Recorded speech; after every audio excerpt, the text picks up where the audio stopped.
We're a family business. My wife works in the company. My daughter's 30. She's a move manager in the company, and my son is 27. He's a move manager in the company. My co-director Sue has been with us for many years, and we have a number of people out there who've been with us for many years. We really do try very hard to make it as least stressful as possible on the moving day, leading up to the removal day, because let's face it, when people are leaving the country, they've got a lot of other things to do as well. You know, they may have children, they've had to sort out schools, their own immigration process, selling the house, etc. It's all stressful, so we try to make the removal less stressful. I'll have to get Roy. The first thing to do is that you arrange an appointment for an estimator.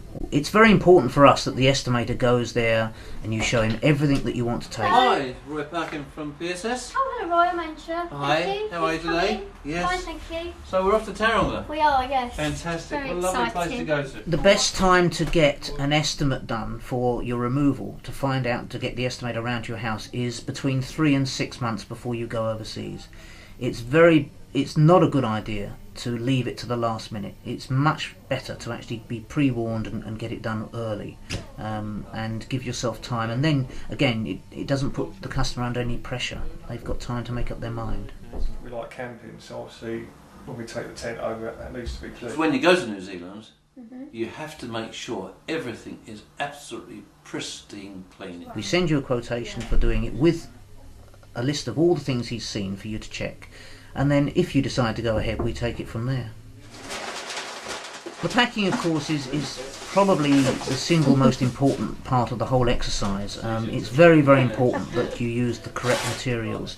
There are specialist materials made for international removals, which are primarily paper-based, recycled paper, although there is of course bubble wrap and other polythene materials. We don't use those for certain countries because of the risks of condensation, but as I say, it varies a little bit from one destination to another. It's very important though that you use export grade materials. That means that they are extra thick. The cartons are double wall thickness, and they're stronger than what the paper materials would be used on, say, a domestic removal or something else. Everybody's got their own things which are important to them. Photographs, pictures, china and glass, obviously fragile items. A lot of effort goes into the packing. The packing is probably the single most important thing of the whole exercise, and that's why it's important that you've got trained export packers who come and do the job properly. The amount of time the packing takes can vary from one job to another, because that's another reason the estimator has to go around there. In the main, it's better for the removal company to pack everything, but there are exceptions. I mean, some ladies much prefer to pack their clothes and are probably a lot better at it in some cases than we are. So I mean, there are some things which by all means people can pack, and some people pack plastic toys and things in boxes. There's no problem with that. But the majority, the furniture obviously and the breakable items should be definitely wrapped by us. But if you haven't got enough to fill a container, then we would take it back to our warehouse from your house and then put it into a shared container with other people's goods going to the same destination as you. And there are sometimes people who want the goods stored, and again they would go back to our warehouse. But in most cases the norm is that the goods are packed at the house, put into a container, sent straight off to their destination, and arrive there, depending on where the destination is, quite reasonably quickly.